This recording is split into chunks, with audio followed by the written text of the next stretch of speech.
Mombasa is the second largest city in Kenya and has African, Persian, Arab, Portuguese and British influences. While this sounds all nice, those influences came at a price, including long, bloody sieges in Fort Jesus. But I'm here to keep it light-hearted, so let's fast forward to the late 1800s when Mombasa was the base of trade for the British as they set up trade routes around Africa. Conveniently, I know a game about that. I'm Rob from JestaThaRogue and I'm going to show you how to play Mombasa. This is a game for 2 to 4 players, plays in about 150 minutes, is designed by Alexander Pfister and is published by Pegasus Spiel.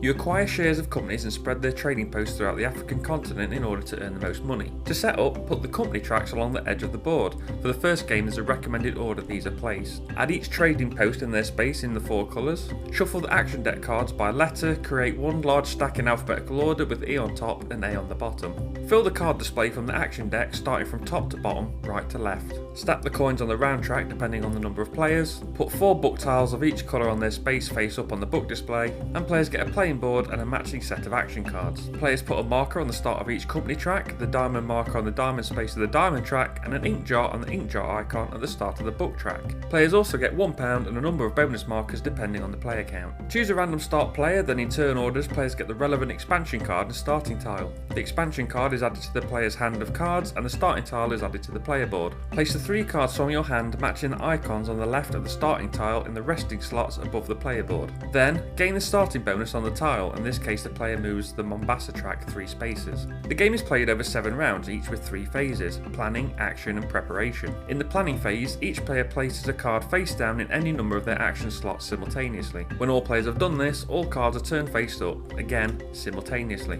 In the action phase, starting with the start player and going clockwise, everyone must take 1 of 6 available actions. Action 1 is to use 1 or more good card. Pick any number of cards of 1 good from those available and buy a card and or advance a company track. To buy a card, take 1 from those available for the cost of the combined red crates on the board and the card itself. For example, I could use these 4 bananas to buy this 2 value coffee card which has a cost of 2 plus a crate of 1 for a total cost of 3. You can also use the value of the goods to advance any number of spaces on the company track equal to the value of the goods on the cards used. You can even use change from buying a card to move on a track, so with the 1 spare from buying the coffee card, I could move 1 on the Cape Town track. Flip any good cards you use to perform these actions face down. Action 2 is to use all expansion cards. Now you must use all available expansion cards to get expansion points. Choose 1 company and add an expansion post to the area adjacent to their base or to an adjacent area where they already have an expansion post. Each area can contain 1 trading post per company and it costs 1 point for crossing a single line, 2 points per double line,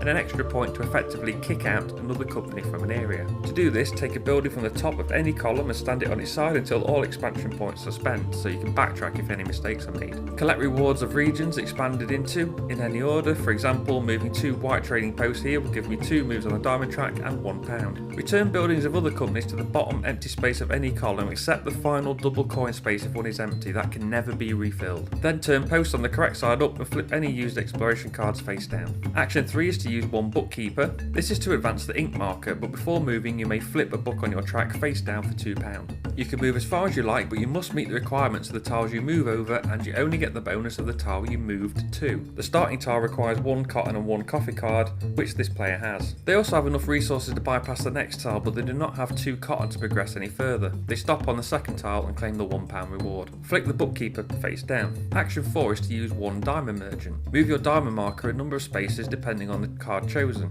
For example, this diamond merchant lets you move 1 space on the diamond track and claim £2. Flip the diamond merchant face down. Action 5 is to place 1 bonus marker. Place a bonus marker on an empty bonus space, pay the cost and gain the reward. There are 5 spaces here. Number 1 is to gain the first player marker, but you can't take this action if you're already the start player as your first action in a round, but you can later. Number 2 is to pay £1 to buy a card from the market for pounds instead of goods and put it in your hand. Number 3 is to remove a card in your hand from the game and take pounds equal to its crate value plus £2. Number 4 is the majority bonuses, which can only be taken if no one has more of that good than you face up. Place a marker and gain the reward depending on the value of the goods you have. And space 5 is to pay £1 or £2 to reserve a bonus tile which you will take in the upcoming preparation phase. Action 6 is to pass. When you pass, you take any one of your resting decks, those pile of cards above your player board, into your hand. Then you move cards from the bottom up to their matching resting deck, keeping the card tops revealed. Return any bonus tiles taken on the previous rounds if you have one. Next is the preparation phase. Move any tokens from the round track to the book display, starting with the top row.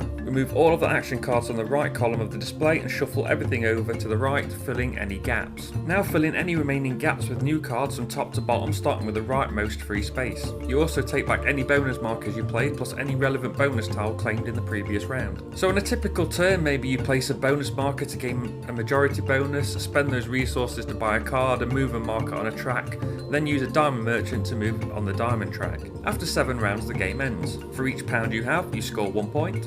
For each company, look to see how many reveal coins they have. A player will score that many points per share they have in that company. For example, if you can see 6 coins for one company and you have 3 shares, you gain 18 points. Score the value of the last marker passed on the diamond track and the book track. Most points wins with no tiebreakers. That's Mombasa, a fairly heavy euro with a good mix of mechanisms.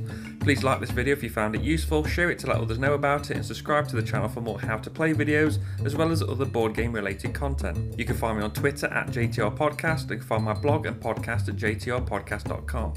I've been Rob, aka JestaThaRogue. Until next time, keep on shining bright like a diamond.